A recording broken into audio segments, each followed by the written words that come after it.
வரேன். மேலே போய் இலையெல்லாம் பறிச்சுட்டு வந்துடுவோம். இந்த பாட்டிகிட்ட போய் வெத்தலை வாங்கிட்டு வா.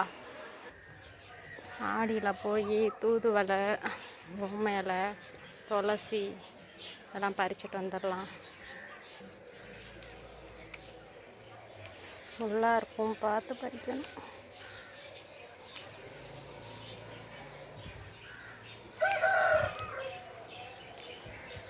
ஒரு 6 இலை கட் பண்ணிக்கலாம். அடுத்து வந்து துளசி இலை, கருப்பு துளசி கொஞ்சம், பச்சை துளசி கொஞ்சம். பச்சை துளசி தான் அதிக காரமாக இருக்கும், அதை கொஞ்சம் பறிச்சுக்கலாம். அடுத்து இப்போ ஓம இலை பறிக்க போகிறோம்.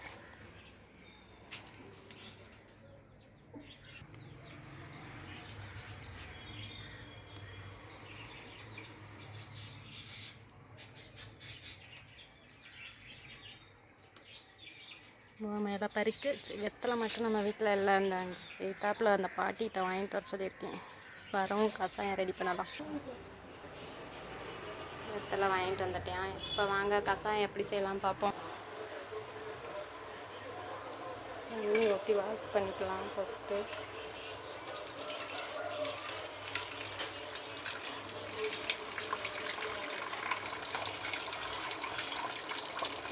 நான் ஒரு பாத்திரம் வச்சுருக்கேன் கஷாயம் வைக்கிறதுக்கு. அந்த பாத்திரத்தை அதுதான் பாத்திரம் வச்சுக்கிட்டாச்சு. அதில் 2 டம்ளர் தண்ணி ஊற்றிக்கிறோம். 2 டம்ளர் ஊற்றியாச்சு. இப்போ வந்து வாஷ் பண்ண இலையெல்லாம் அதை சேர்த்துக்கலாம். இப்போ அதில் மஞ்சத்தூள் சேர்க்க போகிறோம். கொஞ்சம் சேர்த்தாச்சு, மஞ்சத்தூள் சேர்த்தாச்சு. இப்போ இந்த மிளகு சீரகத்தை இந்த உரலில் போட்டு தட்டி எடுத்துக்கலாம். மிளகு சீரகம் சேர்த்துருக்கேன், நல்லா நசுக்கி எடுத்துக்கோங்க.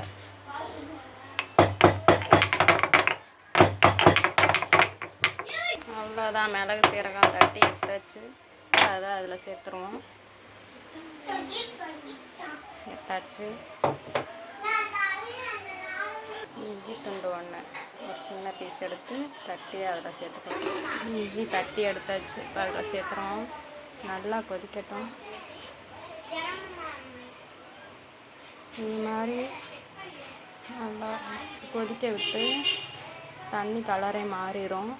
இதை வந்து குழந்தைகளுக்கு கொடுத்தோன்னு வச்சுக்கோங்க, நெஞ்சு சளி, குழந்தைங்க பெரியவங்க எல்லாம் குடிக்கலாம். நாங்கள் இந்த கொரோனா டைப்லேருந்து ஃபாலோ பண்ணுறோம். நல்லா இருக்குது. இது வந்து சின்ன பிள்ளைகளுக்கு 1 வயசு அந்த மாதிரி கொடுக்கணும்னா கொஞ்சம் தேன் கலந்து கொடுங்க, நல்லாயிருக்கும். மிளகு சீரகம் வந்து நல்லா நம்ம காரத்துக்கு ஏற்றாப்பில் நிறைய சேர்த்துக்கலாம். நீங்களும் இது மாதிரி ஹெல்த்தியாக ட்ரை பண்ணி பாருங்கள். எப்படி இருந்துச்சுன்னு சொல்லுங்கள். ரெடியாகவும் உங்களுக்கு காமிக்கிறேன். ரெடி ஆகிட்டு இருக்கும்போது ஸ்மெல்லாக பாருங்கள், நல்லா செமையாக இருக்குது.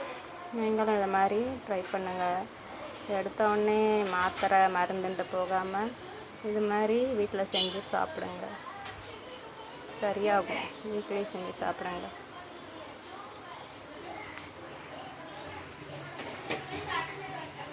உட்காருங்க, யாருனாலும் நிற்கக்கூடாது. ரெடி ஆகிட்டுருக்கு. கலர் பார்த்தீங்களா எப்படி சேஞ்ச் ஆகிடுச்சு. நல்லா பவர்ஃபுல்லாக இருக்கும். எப்பேற்பட்ட சளினாலும் குறைஞ்சிரும். சளி காய்ச்சல் இருக்கும்போது ஒரு 2 நாள் 3 நாள் தொடர்ந்து சாப்பிடுங்க, கண்டிப்பாக சரியாகும். நாங்கள் இதான் வீட்டில் செஞ்சு சாப்பிடுவோம். இது மாதிரி நீங்களும் ட்ரை பண்ணி பாருங்கள். எப்படி இருந்துச்சுன்னு சொல்லுங்கள். இது ஆறுனதும் நம்ம குடிச்சிக்கலாம். இந்த வீடியோ உங்களுக்கு யூஸ்ஃபுல்லாக இருக்கும்னு நம்புகிறேன். எப்படி இருந்துச்சு கமெண்ட் பண்ணுங்கள். பாய். அடுத்த வீடியோவில் பார்ப்போம். இது வந்து குழந்தைகளுக்கு கொடுக்கும்போது தேன் கலந்து கொடுங்க. அவங்க வந்து காரம் சாப்பிட மாட்டாங்க. நம்ம குழந்தை எவ்வளோ காரம் சாப்பிடணுன்ட்டு உங்களுக்கு தெரியும். அதுக்கு தகுந்தாப்பில் மிளகை நசுக்கி சேர்த்துக்கோங்க, சரியா? பாய். அடுத்த வீடியோவில் பார்ப்போம்.